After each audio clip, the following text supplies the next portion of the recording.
Hi friends, welcome to fezuskitchen. ഇന്ന് നമുക്കൊരു അടിപൊളി പിടിപ്പായസം റെഡിയാക്കിയാലോ. പലതരം പായസങ്ങൾ പരീക്ഷിക്കുന്ന ഇക്കാലത്ത് പഴമയിലേക്കുള്ളൊരു എത്തിനോട്ടം കൂടിയാണ് നമ്മുടെ ഈ പിടിപ്പായസം. ശർക്കരയും അരിപ്പൊടിയും ഉണ്ടെങ്കിൽ വളരെ സിമ്പിളായി നമുക്കിത് റെഡിയാക്കിയെടുക്കാം. ആദ്യം നമുക്കിതിലേക്കുള്ള പിടികൾ റെഡിയാക്കിയെടുക്കണം. അതിനായി ഞാനൊരു 1/4 കപ്പ് അരിപ്പൊടി എടുത്തിട്ടുണ്ട്. ഇതിലേക്ക് നമുക്ക് കുറച്ച് ഉപ്പിട്ട് കൊടുത്ത ശേഷം നല്ല തിളച്ച വെള്ളവും കൂടി ഒഴിച്ചിട്ട് പത്തിരി പരുവത്തിൽ കുഴച്ചെടുക്കണം. ഈ പിടിപ്പായസത്തിന് ഞങ്ങളവിടെയൊക്കെ കറിപ്പായസം എന്നും പറയാറുണ്ട് കേട്ടോ. അപ്പോൾ പല സ്ഥലത്തും പല പേരിലൊക്കെ ആകും അറിയപ്പെടുന്നുണ്ടാവുക. ഇതുപോലെ നന്നായി ഒന്ന് കുഴച്ചെടുത്ത ശേഷം ഇതിൽ നിന്ന് നമുക്ക് പിടികൾ റെഡിയാക്കി എടുക്കാം.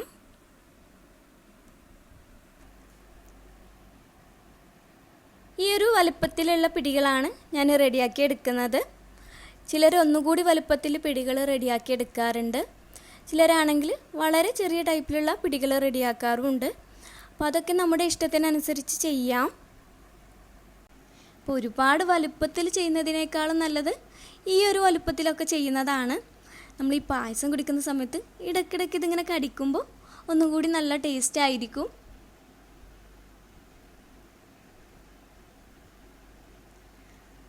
അപ്പോൾ ഇതെല്ലാം നമ്മൾ റെഡിയാക്കി എടുത്തിട്ടുണ്ട്.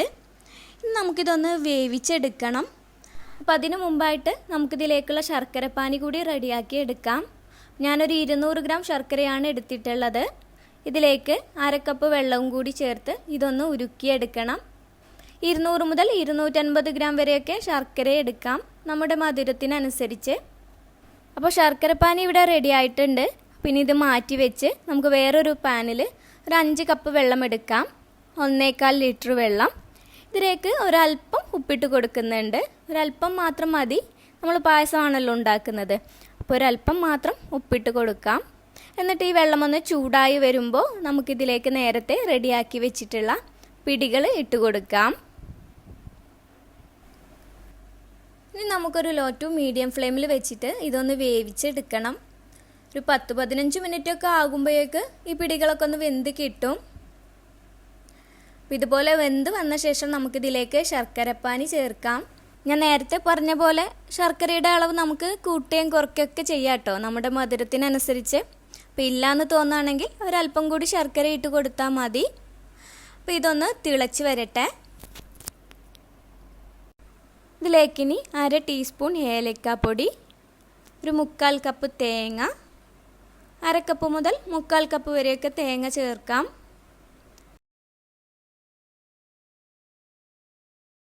നമുക്കൊരു 1/4 കപ്പ് അരിപ്പൊടി എടുക്കാം. ഇതിലേക്കൊരു 1/2 കപ്പ് വെള്ളവും കൂടി ചേർത്ത് നന്നായി ഒന്ന് മിക്സ് ചെയ്തെടുക്കണം. ഒട്ടും കട്ടയില്ലാതെ വേണം മിക്സ് ചെയ്തെടുക്കാൻ. അപ്പോൾ ഇതിവിടെ മിക്സ് ചെയ്തിട്ടുണ്ട്. ഇനി നമുക്കിത് പായസത്തിലേക്ക് ഒഴിക്കാം. ഇനി പായസം പെട്ടെന്ന് കട്ടിയായി തുടങ്ങും. അപ്പോൾ നമുക്കിത് ഇളക്കിക്കൊണ്ടേ ഇരിക്കാം. ലോ ടു മീഡിയം ഫ്ലെയിമിൽ വെച്ചാൽ മതി. നമുക്കിതൊന്ന് കട്ടിയാക്കി എടുക്കണം.